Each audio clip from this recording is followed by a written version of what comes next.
जो सीता राम जी की पत्नी होगी, राम पत्नी भविष्यति, धान्य सुता स्मृता सीता, राम जी उसके साथ प्यार करें। और उसके बाद सबसे जो छोटी वाली थी उसके लिए बोले तुम्हारा नाम कलावती होगा और तुम्हारी बेटी राधा होगी। राधा जी की माता का नाम था, क्या था? कलावती। कलावती सुता राधा साक्षात गोलोक वासिनी, गुप्त स्नेहा निबद्धासा कृष्ण पत्नी भविष्यति। राधा जी की माता को नोथेबल कलावती, प्यार से लोग उसको कीर्ति कहते थे। वृषभानुनंदिनी महाराज कीर्ति।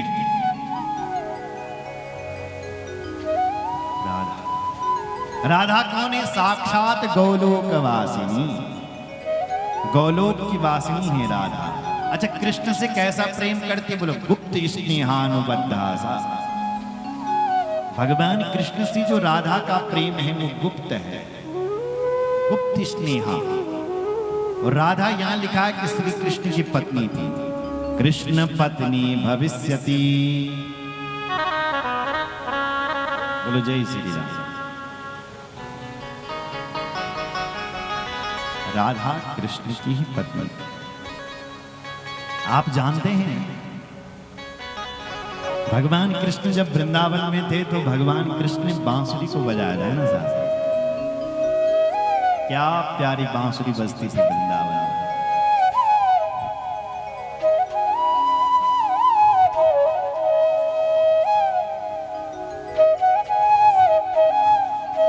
लेकिन जब भगवान मथुरा गए, द्वारिका गए, क्या सुना है आपने वहां मथुरा में बांसुरी बजी? सुना है ऐसा? नहीं, मथुरा में थोड़ी नहीं बजी बांसुरी, ना ही द्वारिका में बजी। बांसुरी केवल वृंदावन में बजी। भगवान की बांसुरी कहां चली गई? क्यों नहीं बजाए मथुरा? बोले भगवान जब मथुरा जा रहे थे तो अपनी बांसुरी को ही राधा को दे दिया, राधा को बांसुरी दे दी। तब से वृंदावन के लोग राधा को भी कृष्ण समझने लगे। इसलिए राधा और कृष्ण में कोई भेद नहीं है, वो दोनों ही एक हैं। राधा भगवान कृष्ण की आत्मा है, आत्मा। इसलिए राधा को आत्मेश्वरी कहा गया, आत्मेश्वरी राधा। बोलो राधा रानी की जय, कृष्णचंद्र भगवान की जय। उनकी बेटी बनी है माँ। पितरों की कन्या ही मैना बनकर के आए, हिमाचल जी से विवाह हुआ। इन दोनों ने कठोर तपस्या करी महाराज देवी, क्योंकि इनके पुत्र नहीं हो रहे थे। माँ अंबर आकाश में प्रकट हुई। माँ ने कहा हिमाचल जी वरदान मांगो, क्या चाहिए? हिमाचल जी कहते हैं माँ हम तो पुत्र कामना के लिए आपकी उपासना कर रहे थे, पर आपको देख करके ऐसा लगता है माँ कि हमें अब आप जैसी बेटी चाहिए। माँ ने कहा मेरी जैसी कहाँ होगी, इसलिए मैं ही तुम्हारी बेटी बन करके आऊं। और हे हिमाचल जी, यदि तुम पुत्र कामना के लिए मेरे ध्यान कर रहे थे तो जाओ, मैं तुम्हें आशीर्वाद देती हूं कि तुम्हारे 100 पुत्र होंगे। तो हिमालय के महाराज 100 पुत्र हो गए। भाई कितने? 100 पुत्र। सबसे बड़ा पुत्र था मैनाक। पर्वतराज के पुत्र पर्वत ही होंगे, तो सबसे बड़े पुत्र का नाम है मैनाक पर्वत। ये स्वर्ण का पर्वत है। ये पर्वत भी पहले चला करते थे साथ। आपने सुंदरकांड पढ़ा होगा। हनुमान जी जब लंका जा रहे थे तो हनुमान जी के पास एक पर्वत चल करके आया, सोने का पर्वत, वो मैनाक पर्वत ही तो था। हनुमान ते ही फरसा कर पुनि कीन प्रणाम, राम काज कीने बिनु मोहि कहाँ बिसराम। हनुमान ते ही फरसा, हनुमान जी ने स्वागत किया उस पर्वत का, स्वर्ण के पर्वत का, और फिर कहा भैया हम राम काज करने के लिए जा रहे हैं, और जब तक राम जी का कार्य बल पूरा ना कर लें तब तक हमें विश्राम नहीं है। बोलो जय श्री राम। इसलिए पर्वत भी पहले उड़ा करते थे साहब। इधर देखो मेरी ओर, ये पर्वत ना जहां मर्जी वहां बैठ जाते थे, किसी भी गांव के ऊपर, किसी भी कस्बे के ऊपर, किसी भी नगर के ऊपर। तो वो जिस गांव में ये बैठते थे वही गांव बर्बाद। अरे भाई पहाड़ उठ गया, चल गया, तो जय गौमा बैठल, वहां के लोग दब नहीं जाएंगे। तो देवराज इंद्र को लगा ऐसे में तो संसार खत्म हो जाएगा। तो देवराज इंद्र ने इन पर्वतों के पंख काट दिए।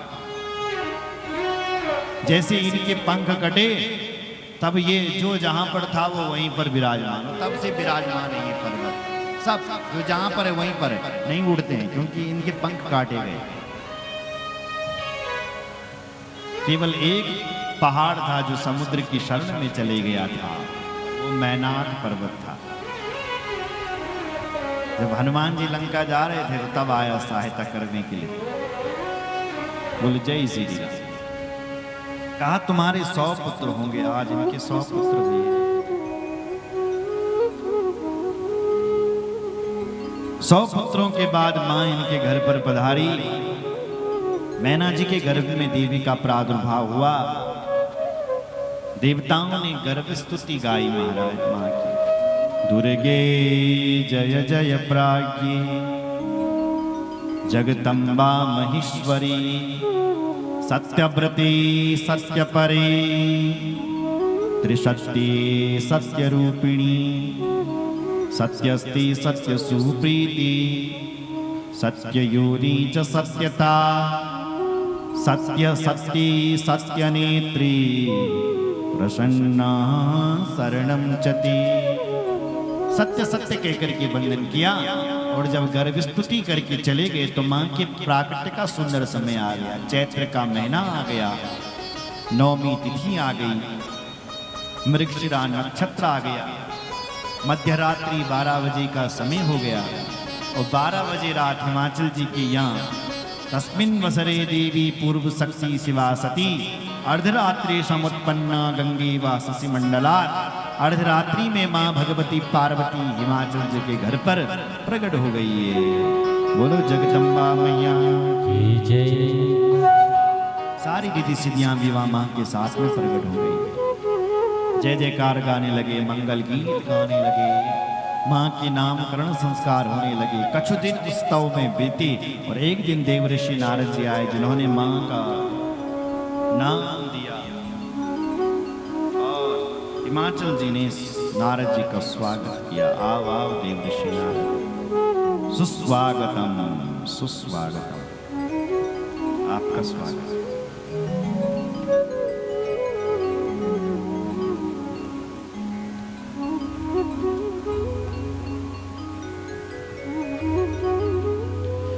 जब ते उमा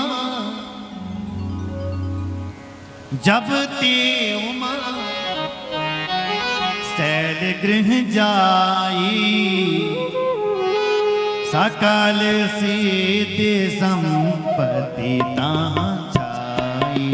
सकल सिद्धि संपत्ति ताहाँ छाई। सकल सिद्धि संपत्ति ताहाँ छाई। सकल सिद्धि संपत्ति ताहाँ छाई। सकल सिद्धि संपत्ति ताहाँ छाई।